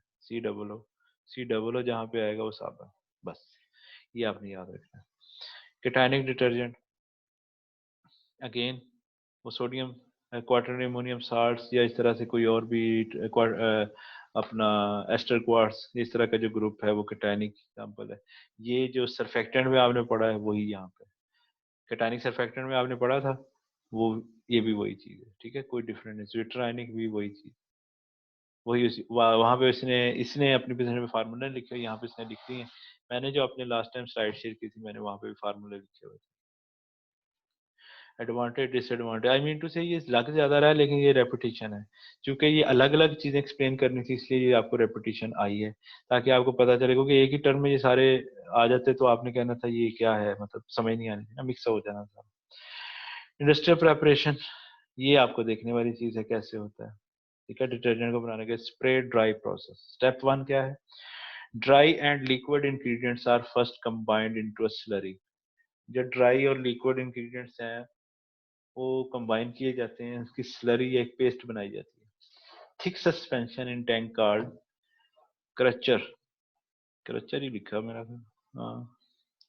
स्टेप 2, अच्छा उधर दूसरी तरफ पे लिखा, slurry is heated and then pumped to the top of a tower where it is sprayed through the nozzle under high pressure to produce small droplets. The droplets fall through a current hot air formed hollow granule as they dry. ये मेरा ख्याल dry detergent का process लिखा हुआ, ठीक है, dry detergent का। तो ठीक है, ये भी अगर आप लिक्विड डिटर्जेंट बनाते हैं उसमें तो सारी चीजें मिक्स करके पानी मिला के तो आपका सीधा सीधा तैयार है, एजिटेटर में मिक्स कर देते हैं। ये है उसका जो आप पाउडर फॉर्म में बनाते हैं, तो उसमें जो लिक्विड और सारे इंग्रेडिएंट्स को लेके उसके बाद उसको स्प्रे ड्राई मेथड से उसको ड्राई कर लेते हैं, मिक्स करके प्रेशर के साथ बारीक बारीक उसमें से फुहार बना के, जिसको आप कहते हैं, उसमें से गुजारते हैं, तो वो एक ग्रेनुअल फॉर्म में कन्वर्ट हो जाते हैं सारे इंग्रेडिएंट मिक्स होकर, ठीक है, ये भी ठीक है। Step 3, the dried granules are collected from the bottom of the spray tower where they are screen to achieve a relatively uniform size, ठीक है, यूनिफॉर्म साइज के हों। वैसे जब हम देसी सर्फ बनाते हैं ना पाउडर, उसमें तो हम ऐसा नहीं करते, उसमें क्या करते हैं, उसमें लिया सीधा सीधा लिक्विड और सबको लेके उसके बाद असी ऊंजी सुखा लीदा उनको उसको रख देते हैं ऐसे खुले से टब में, तो ड्राई हो जाता है। हाथों पे ग्लव्स चढ़ा के, जो मार्केट में देसी सर्फ बनाते हैं हाथों पे ग्लव्स चढ़ा के ना उसको ऐसे मैश कर देते हैं। तो ये जो सोफिस्टिकेटेड तरीका है ये आपको पता है इंडस्ट्रियल स्केल पे जो हम घरों में सर्फ खरीदते हैं बल्क में बड़ी कंपनीज के, वो फिर इस तरह से जो प्रोसेस रिकमेंडेड है वो ऐसे ही है। मकसद ये है कि सारी चीजें आपस में मिक्स होनी चाहिए और वो मिक्स करके उनके दोबारा से पार्टिकल बनाए जाते हैं। Step 4, after granules are called heat sensitive ingredients that are not compatible with spray drying temperatures such as bleach enzyme। फिर उसके बाद वो चीजें डाली जाती हैं जो आप हाई टेम्परेचर पे, जिनके जैसे एंजाइम्स होते हैं ये किल हो जाते हैं हाई टेम्परेचर पे, तो फिर वहां पर ग्रेनुअल फॉर्म में ऐड किए जाते हैं। तो अक्सर साबुन में आपने देखा सर्फ जब मार्केट से लाते हैं तो कुछ कलर्ड चीजें बाद में नजर आती हैं, वो बाद में इसलिए नजर आती हैं कि वो उसके अंदर वो वाले एडिटिव्स डाले होते हैं जो हाई टेम्परेचर से खराब हो जाते हैं, ब्लीच से रिलेटेड होते हैं, एंजाइम्स होते हैं, फ्रेगनेंस होती हैं, वो फिर ऐड की जाती है। पांचवा स्टेप है the final step of this is the packing, ठीक है, ये सर्फ बनाने का तरीका है। पहला है लिक्विड मटेरियल और ड्राई मटेरियल को मिक्स करके फेंटा मारो, ठीक है, मधानी मारो, उसको मिक्स करो अच्छे तरीके से। अच्छा, मार्केट में ना बहुत से पाउडर मिक्सिंग की जो क्रचर जिसको कहा है ना, पाउडर मिक्सिंग की मशीनें लोगों ने कमर्शियली भी लगाई होती है, जिसमें पाउडर चीजों को आपस में मिक्स किया जाता है। अब इसकी जरूरत कहाँ पड़ती है? ये तो खैर ये किधर है। इसके अलावा हम जो बहुत से केमिकल्स बाहर से आते हैं पाउडर फॉर्म में, लेकिन यहाँ पर लोगों ने उसको डिल्यूट करके बेचना होता है, इतना ज्यादा खालस नहीं बेचना होता है कॉस्ट की वजह से या जैसे भी।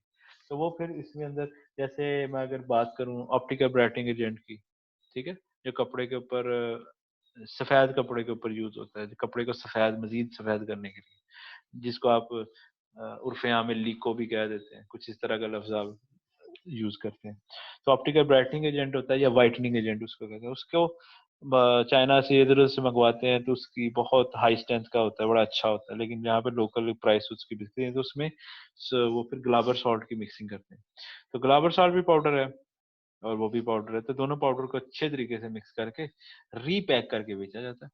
ये भी इंडस्ट्री में होता है। तो इसलिए ये जो क्लचर है ये मतलब आम प्रोसेस में यूज होती हैं ये चीजें। अच्छा, सेकंड प्रोसेस में अगर आप देखें तो उसके बाद उसको ऊपर से हॉट एयर के साथ उसके ड्रॉपलेट्स बनाए गए, उसके बाद उसको आगे ले जाया गया, फिर में हीट सेंसिटिव इंग्रेडिएंट्स डाले गए 4 स्टेप में और डिटर्जेंट आपके पास नीचे तैयार हो गया। हेल्थ रिलेटेड ये बहुत इंपॉर्टेंट चीजें होती हैं, इन पे आपने गौर करना है कि अल्कली और बाकी चीजों के क्या एक्शन हैं, अच्छे तरीके से याद कीजिएगा। डिटर्जेंट और एनवायरनमेंट अच्छे तरीके से याद कीजिएगा। आपको पता है जहाँ पे इंडस्ट्रियल प्रोसेस आएगा, एनवायरनमेंट आएगा, एप्लीकेशन आएगी, मैन्युफैक्चरिंग आएगी, ये सब के सब पॉइंट्स होते हैं, सब के सब इंपॉर्टेंट होते हैं। कोई भी पॉइंट इसमें आपको समझ ना आए तो मुझसे अगली क्लास में, क्योंकि अगली क्लास ईद से पहले बस एक ही क्लास है, उसके बाद फिर क्या सूरत हाल निकलती है हमें नहीं पता। तो सिलेबस हमने ये नेक्स्ट वीक में खत्म हो रहा है हमारा। आज हम ये डिटर्जेंट का टॉपिक सारा कंप्लीट करेंगे और उसके बाद नेक्स्ट जो है आपने जो हमारे छोटे छोटे कुछ टॉपिक रह गए हैं, फैट्स एंड ऑयल्स की थोड़ी सी केमिस्ट्री है वो डिस्कस करनी है। फैट्स और ऑयल्स की, इसका रॉ मटेरियल है ना बेसिकली फैट्स, तो साबुन का, तो हमने उसको फिर अब डिस्कस करना है इसके रॉ मटेरियल को थोड़ा सा डिटेल से। जो उसके बाद फिर हमारा ये खत्म है, उसमें कोई और चीज नहीं है आपकी। और इमल्सिफिकेशन को हमने थोड़ा सा डिस्कस करना है। Chemical use in powder detergent, sodium tripolyphosphate, ये मैंने आपको लास्ट टाइम भी जो स्लाइड दिखाई थी उसमें मैंने बताया था, ये हार्डनेस कंट्रोल के लिए होता है। कैल्शियम और मैग्नीशियम आयन जो कि साबुन की एफिशिएंसी या डिटर्जेंट की एफिशिएंसी खराब करते हैं, ताकि उसके साथ ये रिएक्शन ना करें, उसको रोकने के लिए फिर ये हम डायरेक्टली सिक्वेस्टिंग एजेंट भी कह देते हैं इसको, चिलेटिंग एजेंट भी कह देते हैं, तो ये हम डालते हैं ताकि ये कैल्शियम मैग्नीशियम आयन को ट्रैप कर ले। आपने प्रैक्टिकल में ईडीटीए पढ़ा था, वो भी हम डाल सकते हैं, ठीक है। सोडियम ट्राईपॉलीफॉस्फेट भी इसी काम के लिए होता है। सोडियम सल्फेट, सोप नूडल जो मैंने आपको सोप स्टोन का बताया था, ये उस तरह की चीजें हैं। जियोलाइट भी इसी पर्पस के लिए, सोडियम कार्बोनाइल, मिथाइल सेलुलोज, ये सारे जो लास्ट मैंने स्लाइड शेयर की थी उसके ऊपर इन सब के फंक्शन लिखे हुए थे। Chemical used in liquid detergent, अब लिक्विड डिटर्जेंट के लिए कौन से केमिकल होते हैं? Linear alkyl benzene, sulphonic acid, caustic soda solution, coconut diethanolamide, fluorescence water, sodium lauryl, laureth अब यूज होता है, ईथर सल्फेट, मतलब ये चीजें वही हैं लेकिन लिक्विड फॉर्म में आप उसको बना सकते हैं। कंपैटिबिलिटी की देखनी होती है और दूसरा इनकी मल्सिफिकेशन देखनी होती है कि ये ना हो कि बाद में अलग अलग लेयर्स बन जाए, ठीक है। तो ये उसके बाकी प्रोसेस हैं, ये भी आप देख लें। सल्फोनेशन, ये इंपॉर्टेंट प्रोसेस है इंडस्ट्री के, ये आपने देखने हैं। Sulphonation, digestion, dilution, phase separation और न्यूट्रलाइजेशन, ये जो स्टार्ट में हमने इंडस्ट्री के प्रोसेस मुख्तलिफ देखे थे उसमें भी ये चीज डिस्कस हुई थी, ठीक है। तो अब यहाँ पर भी थोड़ी सी अगर डिटेल आती है तो आपने अप्लाइड में आपको इंडस्ट्री के जितने केमिकल प्रोसेस है ना इस कोर्स में आपको सब आ जाने चाहिए, ठीक है। और जो इसमें इंडस्ट्रियल प्रोसेस है वो सब के सब आप कर लें तो ये भी काफी हद तक आपको आ जाएगा। तो मैन्युफैक्चरिंग और फैटी अल्कोहल सल्फेशन, ये सारे वो रिएक्शंस आप देख लें तो आप इसमें मैंने देखा है कोई इतनी वो बात नहीं है कि जिसको समझना है, सीधे सीधे से रिएक्शंस हैं। ये इसमें मिक्स किया उसमें मिक्स किया, मेन इंडस्ट्रियल प्रोसेस मैंने आपको बता दिया। Environment again very important aspect होता है, एनवायरनमेंट के बगैर कोई चीज भी कंप्लीट नहीं होनी, याद रखिएगा, ठीक है। ये क्या है? एनवायरनमेंट, हाँ ठीक है। बायोडिग्रेडेबल चीज क्या होती है? बेसिकली बायोडिग्रेडेबल ये होती है कि वक्त के साथ साथ वो अपनी केमिस्ट्री चेंज करके खत्म हो जाए, खत्म हो नहीं होगी तो एनवायरनमेंट के लिए डेंजरस होगी। तो खत्म होना जो होता है ना वो आपका होता है बायोडिग्रेडेबल। और हमेशा एंजाइम एंजाइम कह रहा हूँ, जो भी केमिकल है इंडस्ट्री में यूज होता है, फर्स्ट प्रेफरेंस यही है और मुख्तलिफ ब्रांड्स की भी यही है कि वो बायोडिग्रेडेबल हो। इवन आपके यहाँ पर पाबंदी लगी है प्लास्टिक शॉपिंग बैग्स के ऊपर, आपको ये पता ही है, पिछले दिनों भी, अभी खैर आपके शहर में तो अभी नहीं इतना काम शुरू हुआ, बड़े शहरों में तो हो गया। अगर आप लाहौर जाएं, डिफेंस में जाएं, तो वहां पर अगर आप बेकरी पे जाते हैं, बेकरी पे जाकर उससे कहते हैं मुझे एक बर्गर दे दो, और बर्गर देगा तो साथ आप कहेंगे पाइन शॉपर छुपा दो, तो उसने कहना भाई शॉपिंग बैग आप परचेज करें हमसे, वो फ्री में आपको शॉपिंग बैग नहीं देगा। परचेज क्यों करे कि वो बायोडिग्रेडेबल शॉपिंग बैग देगा। बायोडिग्रेडेबल शॉपिंग बैग महंगा होता है इसलिए वो आपको फ्री में नहीं देगा। तो फिर आप क्या करेंगे, दो काम करेंगे, आप कहेंगे नहीं पाइनएंजी दे दो, ठीक है, तो आप पिज्जा या बर्गर वो जो भी अपना है बेकरी से पकड़ेंगे हाथ में, चुप करके आगे गाड़ी में बैठ के खा लेंगे। वरना हमारे क्या नखरे होते थे, हम शॉपर में डलवाना होता है, उसके बाद शॉपर और गत्ता जो उसका है बर्गर का, वो हमने सड़क पे फेंकना होता है बदतमीजी की इंतहा करके, और हमने गाड़ी को सलफ लगाना और ये जाओ। कूड़ा भी सड़क पे फेंकना इंतहाई बदतमीजी है, कभी भी ये काम ना कीजिएगा। अपनी गाड़ी के अंदर आप एक शॉपर रखा करें। मैं तो ऐसे ही करता हूँ, काफी साल हो गए, मैंने कभी भी कोई भी चीज सड़क पे नहीं फेंकी। टीचर का काम होता है वो खुद भी उस पर अमल करे और बच्चों को भी करवाए, तो इसलिए ये काम मैं खुद बहुत करता हूँ। मेरी गाड़ी में कोई भी बैठे, मैं उसको कभी भी शीशा नीचे करके सड़क पे कुछ नहीं फेंकने देता। मैं दोस्तों को, कोई भी मेरे साथ बैठो, मैं कहता हूँ यार ये शॉपर रखा है इसमें डाल, मैं डस्टबिन में फेंकता हूँ। और ये चीज अपने अंदर आप भी आदत डाल लें, पढ़े लिखे बंदे का थोड़ा सा फर्क आना चाहिए, ठीक है। ये वाली जो बदतमीजी हमारी, अब मैं आपको शायद पहले ही बताया था, मैं दुबई गया था, वहां पर नहीं थी ना बदतमीजी की आदत थी कि मैं कौन सा कह रहा हूँ, मैं शुरू से इतना बदतमीज था। तो पहले बंदा ऐसा ही होता है जैसे सब होते हैं। तो हम बैठे हुए थे तीन दोस्त, दुबई की बात है, वहां पे वो मेरे साथ वाले टिन पैक का जूस पिया उसने, शीशा नीचे करके फेंकने लगा, टैक्सी ड्राइवर चीख पड़ा, कहते ये क्या कर रहे हो। तो शुक्र है मैं नहीं थी, वो कराची का भैया था, वो सॉरी भैया नहीं था कराची का, वो था चन्योटिया शेख था चन्योट का, लेकिन कराची में बिजनेस करता था। उसने बकायदा इस चीज को उसने शाउट किया कि ये क्या करने लगे हो, कहते इसको होटल में फेंको। कहता हमारा चालान करवाना है तुमने, सड़क पे कैमरे लगे हुए हैं, गाड़ी से कुछ फेंक रहे हैं, हमारा लाइसेंस का मसला बन जाना है, हमें ये बन जाना। उसने बहुत ज्यादा इस पे सख्त किस्म का स्टांस लिया, और उसने हमें मतलब सही तरह से डांटा एक तरह से। और हम यकीन करें बाहर चले जाए ना तो कूड़ा पकड़ के पूरा शहर घूमना पड़ जाता है, और हमें डस्टबिन अगर नहीं मिली तो हम पकड़ के ही रखते हैं। ये डजेंट मीन जैसे पाकिस्तान में वाल आ जाए वो डस्टबिन नहीं लगी कितने छुट्टी है, इस तरह का कोई बात नहीं होती। कई दफा मेरे भाई जो इटली में मेरे साथ हुआ है, मैंने मतलब कूड़ा पकड़ के घूमता रहा हूँ, पूरा वीनस घूमा मैं, मुझे याद है अच्छी तरह से, कूड़े का शापर मेरे पास था जिसमें मैंने खाली बोतल थी उसकी, मुझे पानी की बोतल जो हाफ लीटर वो फेंकने की जगह नहीं मिलती थी, मैं कहाँ फेंक। हालांकि बाद पाकिस्तान में होता था पानी की छोड़ देनी चाहिए, वीनस के पानी, पानियों का शहर है तो पता लग गया वो जो इतना खूबसूरत नजर आता है वो लाके बता, लेकिन नहीं, हम बाहर जाके तो ऐसे ही करते हैं, हम पाकिस्तान में क्यों नहीं कर सकते। आज से अपने आप को ठीक करें, अपने घर वालों को ठीक करें, अपने दोस्तों को ठीक करें, आप कसम ले लें चेंज तब्दीली ऐसे आएगी, वरना नहीं आएगी। गंद फेंकना बंद कर दें कम से कम, और कुछ नहीं, सड़क पे और यूनिवर्सिटी में, अपने घरों में, रोड्स पे। जैसे अपने घर में अपने बेडरूम में आप नीचे जमीन पे कुछ नहीं फेंकते, सेम आपने रोड पे भी नहीं फेंकना, यूनिवर्सिटी में, कॉलेजेस में, कहीं पे भी नहीं फेंकना। कोई देखे या ना देखे, किसी को शो भी मारने की जरूरत नहीं है, सिंपल है। अच्छा ये बायोडिग्रेडेबल प्रोसेस है, ये जरा थोड़ा सा मैं आपको दिखाता हूँ। ये जो सल्फोनेट है साबुन का, ठीक है, उसके बाद उसके देखें तो ये अल्कोहल में कन्वर्ट होगा, ये हो गया प्राइमरी डिग्रेडेशन। अब इसके रिएक्शन भी इसको साथ लिखने चाहिए, मेरे ख्याल शायद लिखे हूँ तो मैं देख लेता हूँ। पहले स्टेप में अल्कोहल में कन्वर्ट हुआ, उसके बाद वो एस्टिक एसिड में कन्वर्ट हुआ, और बायोमास, कार्बन डाइऑक्साइड और वाटर में। अब देख लें वो साबुन खत्म ही हो गया, क्या बना उसका, कार्बन डाइऑक्साइड और वाटर। तो ये अल्टीमेट डिग्रेडेशन है, इसको हम कहते हैं बायोडिग्रेडेबल। किसी भी चीज का बायोडिग्रेडेबल होना ये होता है कि एंड पे उसकी केमिस्ट्री खत्म हो जाती है, उसकी वजूद ही खत्म हो जाता है। तो वजूद खत्म करने के लिए क्या चीज होती है, वो आपका बायोडिग्रेडेबल है। तो नेक्स्ट मैं शेयर करता हूँ आपसे